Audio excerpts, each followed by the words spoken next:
This is the Emergency Medical Minute.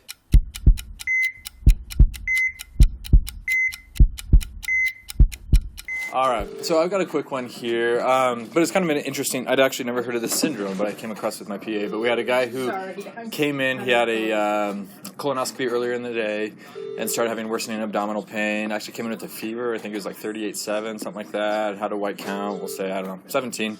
And then just pretty, guarding his abdomen quite a bit. So, first thing through everybody's head is probably perforation. Out of curiosity, raise your hands, who's actually seen a perforation from a colonoscopy?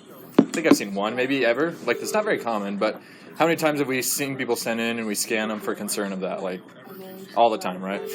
So what's interesting is, though, and I can't believe with all these scans we've done, I'd never heard of this, but, this patient came in and really was concerned about perforation. He's pretty tender and seemed like a stoic guy, and CT scan, just normal. And you're just like, well, this doesn't make sense. He's febrile, he's got a white count. Of course, there's got to be something wrong in there, but it's called electrocoagulation post-polypectomy syndrome. Has anyone ever heard of this? It was new to me as well. So, but basically it happens as a result of, when they go in and they take out these polyps, it does require some electrical cautery. So, the more polyps that have to be removed, or the bigger the polyps, if it's bigger than like 2 centimeters, it's a bigger risk of developing this. But basically what it's doing is it's getting a burn all the way through the intestinal wall. So rather than just kind of, burning the localized site to get some, the clotting to stop there, it actually gets kind of transmural, electrocautery through there, and so it gets to the outer serosal layer, or through the serosal layer to the outer wall of the lumen of the intestine. So as a result, there's some inflammation that, develops there, and some localized peritonitis, essentially, the peritoneum, adjacent to that intestinal wall is tender. And the body's reaction is fever and white count and all that stuff. So it's actually something that is, much more common than the perforation, probably definitely under-recognized. And treatment, certainly varies. This person ended up going home, but the recommendation is antibiotics.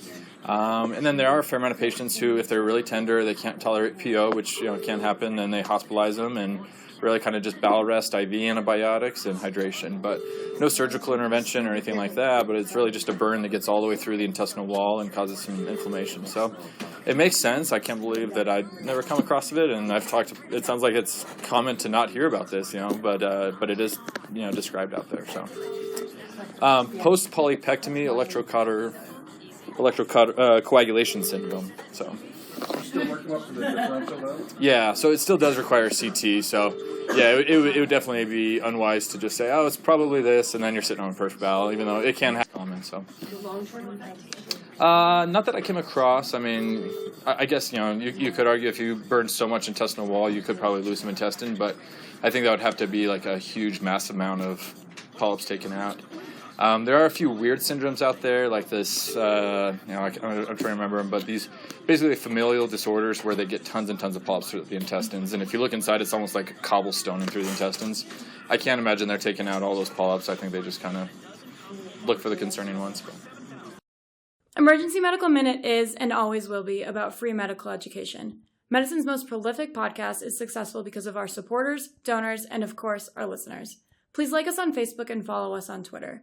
And if you support spreading free medical education, please donate at our website, emergencymedicalminute.com. As always, keep listening.